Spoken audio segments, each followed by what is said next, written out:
Icon of the Seas is the largest cruise ship ever built. 20 decks, room for over 7,600 guests, and a small city's worth of pools, slides, and restaurants. But almost none of that is where its 2,350 crew members actually sleep. Here's what that world looks like. Icon of the Seas has 20 decks in total, but only 18 of them are ever seen by guests.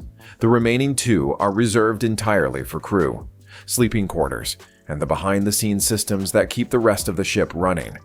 On a vessel this size, that's not a small detail.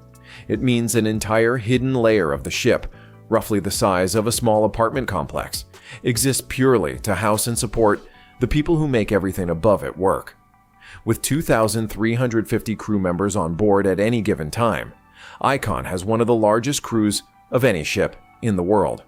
More staff than most mid-sized hotels employ, living and working inside a single vessel. And unlike a hotel staff who go home at the end of a shift, this crew lives permanently inside that hidden layer for months at a time, sleeping just a few decks below the pool deck, where thousands of guests are sunbathing without a clue what's happening beneath their feet. To put the scale in perspective, at maximum capacity, Icon can carry 7,600 guests and 2,350 crew at the same time, nearly 10,000 people living aboard a single ship, more than the population of some small towns.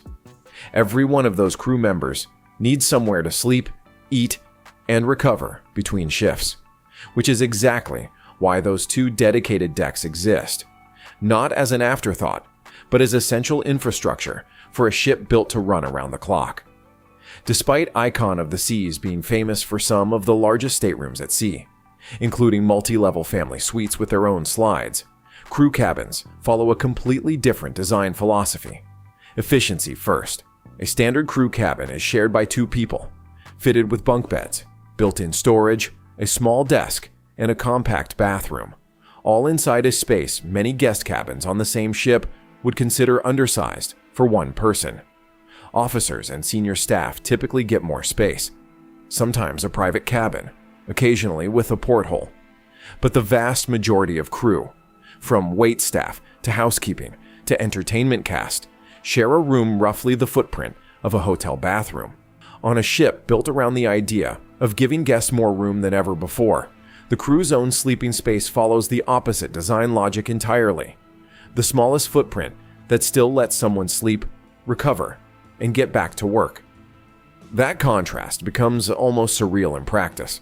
A guest a few decks up might be waking up in a 2-story suite with a private slide connecting their bedroom to a lower-level lounge, while a crew member 2 decks down is climbing out of a bunk bed shared with a roommate in a room with barely enough floor space to open a suitcase fully.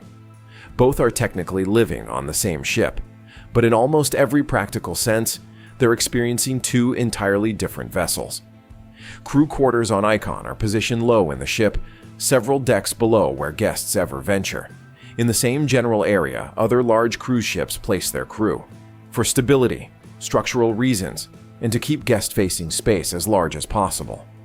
On a ship this size, that placement matters even more than usual, since the sheer scale of Icon means crew can be sleeping literally hundreds of feet, sometimes the length of 2 football fields, away from where they clock in for a shift. That distance gets handled with an internal network of crew-only stairwells, elevators, and corridors that run the length of the ship, a completely separate circulation system from the one guests use, allowing thousands of crew members to move between their cabins and their work areas without ever crossing into guest spaces unless their job specifically requires it. Crew described this internal layout as a maze at first, taking new hires days or even weeks to fully learn, simply because of how much larger and more complex it is compared to a standard-sized ship. Some crew members have described walking what feels like the length of several city blocks, just to get from their cabin to a specific restaurant kitchen or entertainment venue, entirely through crew corridors most guests will never even know exist. On a smaller, older ship, that same walk might take a fraction of the time, which is part of why experienced crew who transfer onto Icon from smaller vessels often say the biggest adjustment isn't the workload itself, but simply relearning how to get around. New crew joining Icon of the Seas typically go through a structured orientation just to learn the ship's layout before they're expected to navigate it independently. Given that the vessel is longer than some of the tallest buildings in the world are tall, and considerably more complex below decks than most guests would ever imagine, this isn't a formality. It's genuinely necessary. Crew are usually paired with a more experienced colleague for their first week or two, someone who already knows the fastest crew-only routes between departments, which stairwells get congested at shift change times, and which shortcuts actually save time versus which ones just look like they will. By the end of a first month, most crew describe the ship's crew-only network becoming second nature. Muscle memory built from walking the same handful of routes dozens of times a day, week after week. Given the scale of Icon's crew, over 2,000 people living aboard for months, Royal Caribbean built an entire self-contained world just for them, separate from the 8 distinct guest neighborhoods the ship is famous for. This includes a dedicated crew mess offering multiple meal options throughout the day, a crew bar and lounge for downtime, a crew gym, and even outdoor deck space reserved exclusively for staff, away from guest pools and sunbathing areas. This matters more on a ship like Icon than it would on a smaller vessel, because with thousands of crew members from dozens of countries all living aboard at once, that internal community becomes the primary social world for almost everyone working there. Crew describe the relationships formed in these spaces, the crew bar in particular, as some of the fastest and closest friendships of their lives, built entirely out of necessity, shared exhaustion, and being surrounded by people going through the exact same experience, thousands of miles from home. The scale of the crew community also means it functions almost like its own small neighborhood, complete with its own unwritten social rules and rhythms. Certain tables in the crew mess become informally claimed by specific departments over the course of a contract. Regulars at the crew bar develop the same kind of familiarity you'd find in a local pub back home, just recreated from scratch every few months as contracts end and new crew rotate in.